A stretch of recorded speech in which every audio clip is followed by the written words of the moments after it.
और भारत में जो संकट खड़ा होने की बात की जा रही थी और मोदी जी ने कहा था कि संसद में कहा कि कोरोना काल से ज़्यादा बड़ा संकट आने वाला है। उस संकट को ईरान ने एक झटके में किनारे कर दिया। हालाँकि दुनिया की अर्थव्यवस्था पे भारी असर पड़ा इस युद्ध का, महँगाई भी बढ़ी है।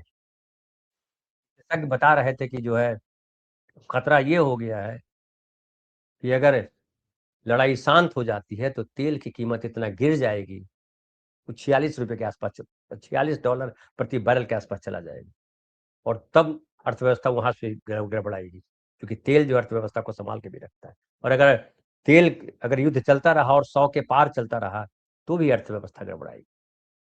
तो ये जो उथल-पुथल है और इसमें जो ईरान ने जिस तरीके का परिचय दिया है, ईरान ने दोनों स्थितियाँ दिखाई हैं।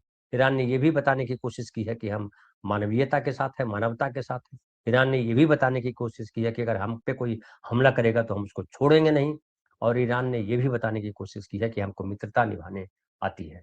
और ईरान ने ये भी बताने की कोशिश की है कि हमको कूटनीति भी आती है। भारत को लेकर के भारत ने हमेशा लगातार, जब से ये युद्ध हुआ है, भारत ईरान के विपरीत खड़ा दिखाई पड़ता है। नरेंद्र मोदी ने ईरान को लेकर के कभी जो है वो, चाहे खामनेई मारे गए, चाहे इतने सारे लोग मारे गए, 3000 से ऊपर लोग मारे जा चुके हैं ईरान में, लेकिन कभी संवेदना नहीं प्रकट की। लेकिन ईरान इस बात को समझता है कि सत्ता स्थायी नहीं है और भारत ने भले उसके साथ दोस्ती नहीं निभाया, लेकिन ईरान दोस्ती निभाएगा और हॉर्मुज़ को खोला।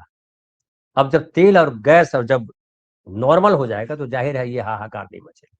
लेकिन नरेंद्र मोदी का चेहरा जो है इसमें, इस युद्ध में नरेंद्र मोदी का चेहरा दुनिया के स्तर पर भी और देश के स्तर पर भी स्पष्ट हो गया कि नरेंद्र मोदी को सिर्फ नफ़रत है गांधी नेहरू परिवार से। नरेंद्र मोदी को नफ़रत है कि जो राह बनाई है कांग्रेस ने, जो नेहरू ने राह बनाई है, उस पर हम नहीं चलेंगे। और इसलिए सबसे ज़्यादा वो नफ़रत करते हैं राहुल गांधी से। सर्वदलीय मीटिंग करते हैं और उसमें जानते हैं कि सोनिया गांधी बीमार है, अस्पताल में है, लेकिन सोनिया गांधी को देखने नहीं जाते हैं। राहुल गांधी पे कमेंट करवाते हैं दूसरे नेताओं से, छुटभइये नेताओं से, कि राहुल गांधी को जो है कुछ पता नहीं है। आजकल तो हम देख रहे हैं कि केरल के जो मुख्यमंत्री है विजयन, वो भी कह रहे हैं कि राहुल गांधी को सामान्य समझ नहीं। तो सारी समझ विजयन को है, तो विजयन को तो लीड करना चाहिए थे देश को।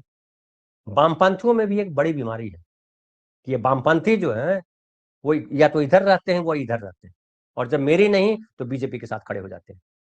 बंगाल में यही हुआ, वामपंथी बीजेपी के साथ खड़े, और ये बात करते हैं, देश के गरीबों की बात करते हैं।